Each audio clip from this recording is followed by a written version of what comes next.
It's a really nice May day today. I thought I'd work outside today. I'm trying to wrap up fixing the door locks on this 82 240D Mercedes. You know, when these cars get this old, the door locks stop working. Most people just plug them off. But really, you have to admit it's pretty nice to have working door locks. So I've got the door panels off and I'm doing some testing. What I found is if you get one of these 1990 or older Mercedes and you want to get the door locks working, a lot of times, I'd say the majority of times, it's the actuator in the door that's failed. This is the actuator.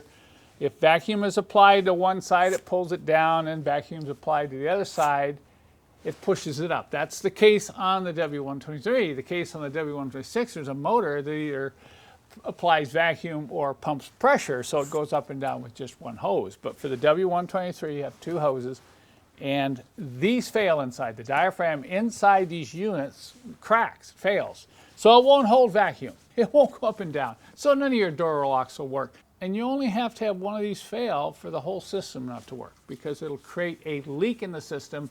You need to have a tight system. The whole system has to be tight so vacuum builds up and the door lock actuators can all work in harmony. So I found two failed actuators, and I'm going to replace those today and then test the system before I put the door panels on. Now, I did write a manual that explains how you can test all these actuators without removing the door panels. I'll put a link in the description below this video if you want more advanced troubleshooting information. But I'm just going to quickly show you how I test one of these using a vacuum hand pump. You don't have to remove it from the door. You can reach in and unplug the hoses.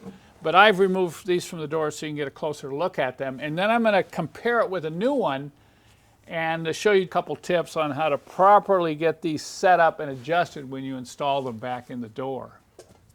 So I'm using a vacuum hand pump, as you see here, with proper size hose. You need a really tight fitting to make sure you're not getting a leak through the hose.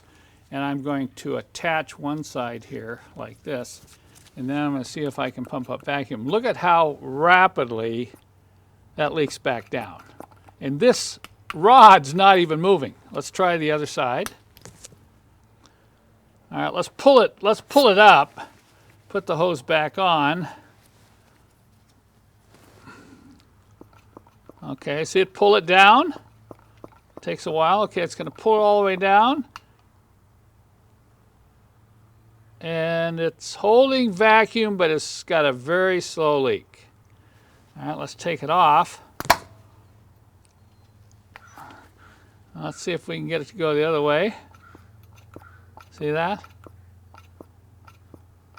So it's working one way, but not working the other way. There's no way to repair these, and you just have to buy a replacement. And these are getting harder to find. I'm concerned that these might be one of those no longer available parts here in the not so distant future. All right, so let's see. This one moves up and down fairly easy. Listen closely. You can hear the air movement.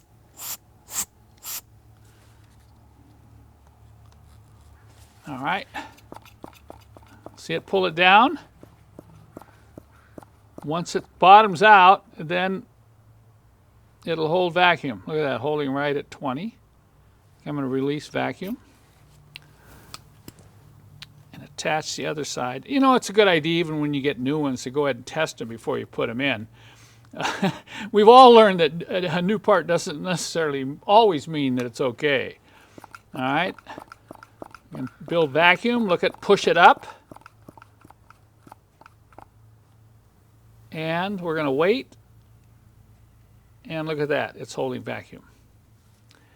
So this actuator is good. That's nice. Brand new. Should be good. Now when you get a new actuator, of course it doesn't come with a rod. You can see the old one has this rod. You're thinking, well, how do I get this rod off the old unit onto the new unit? Well, they've really made a pretty easy way to do this. You think, well, I can screw it out, but look at that. I'm turning it. It's not moving in or out. So it's not really a screw type of thread. But watch how I'm going to remove this. I'm going to push down on this cover like that, and then I can slide the rod out. So the serrations in there aren't really the type of threads that go in and out. They're just threads to hold this. And then I take the new one and I push down like this, and I can put the rod in. So at this point, I'm just going to put it about halfway point, like that. And then I'm going to shove it up and lock it in. Okay. Now, when you get it in the door, then you can adjust it. It should travel all the way down and all the way up and not bind. If it's binding, then you'll want to, you know, kind of move it back, so don't get too carried away with bolting everything down until you get this adjusted. And you'll have to pull this cover down, and you can pull the rod out and then readjust it like this and slide the cover back up.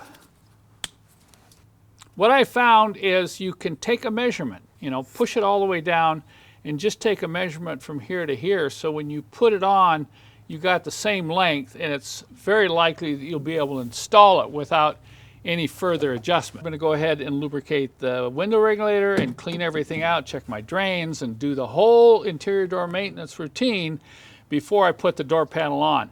But once I replace these actuators, I'm going to make sure the system is fully working before I replace those door panels.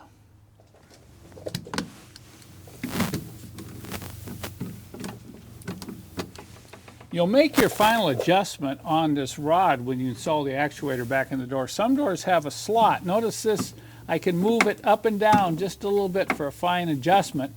And what I'm looking for is to have this lever all the way up in the unlock position, and I want the actuator all the way up, and I want to be able to slide that on that pin without binding. Now this is a little bit high, so I can push down a little bit right there. And now look at that, lines up perfectly right there. So now I can tighten these two bolts down.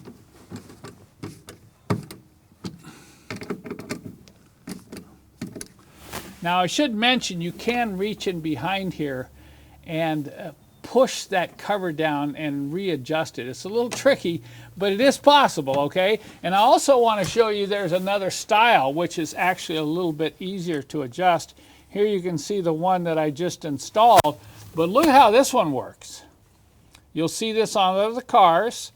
You just take this plastic lever here and snap it back, and that exposes the threaded rod. You can pull the rod out like this, push the rod back, and then re-snap this cover. So either one of these type of actuators, I think you can see how easy it is to adjust the rod length when you go to install them.